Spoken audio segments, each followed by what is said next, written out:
মারহাবা বাবা। আসসালামু আলাইকুম আব্বু আম্মা বাজান। বাবা আসসালামু আলাইকুম। ওয়ালাইকুম আসসালাম। কেমন আছেন বাবা? আসেন। এই তো আল্লাহ পাক রাখছে বলে। আসেন বাবা, আসেন একটু মুখাত করি বাবার হাতে। ইয়া রাসূলুল্লাহ। মা এই যে ফিরাইছি আম্মা আমি, এই যে ইয়া রাসূলুল্লাহ। আব্বা বাজান, ইয়া মুর্শিদ।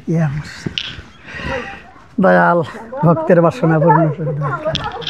বাজান একটা কথা বাবা, প্রশ্ন ওই হয়ে গেছে গা।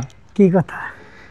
এই যে থাই গেলাম বাবা, আপনি যে অনায়াসে যাইবার দিলেন আমার এই বাজান, কিসের জন্য বাবা যদি এটা কইতেন। যাইবার দিলাম ঘুরে একটু দেখো, দেখার জন্যে।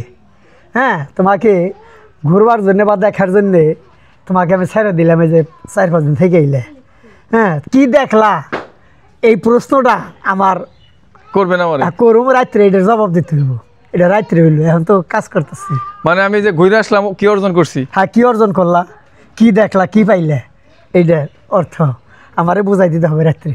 এই তো কথা। তো স্যারের উদ্দেশ্য আপনি বাঁচা থাকতে ঘুরে ফিরে দেখা। আমি বাঁচা থাকতে জানি ঘুরে ফিরে তুমি দেখতে পারো। আপনার জন্য উপহার দিয়েছে বাবাই যে। মরে গেলে তো সংসার ঝামেলা থাকুন লাগবো। আব্বা থাকতে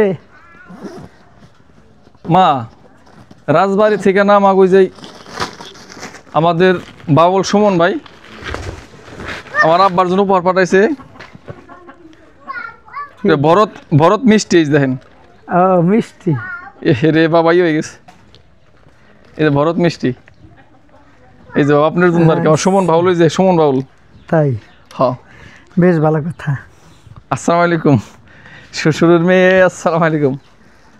আর আমার তরফ থেকে বাবাই যে আপনার জন্য কিছু উপহার আছে। এই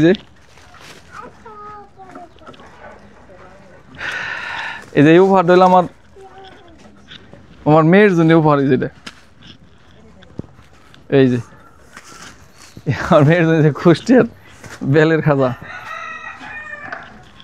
আর আলিফ তো আসার পরে আলিফ 2 নম্বরে। সব মিলে আলহামদুলিল্লাহ ফিরে আসছি কুষ্টিয়া, রাজবাড়ি, ফরিদপুর সব কিছু সফর করে। আলহামদুলিল্লাহ সবাই ভালো থাকবেন, সুস্থ থাকবেন, সে সকল জীবের মঙ্গল কামনা করছি। আসসালামু আলাইকুম।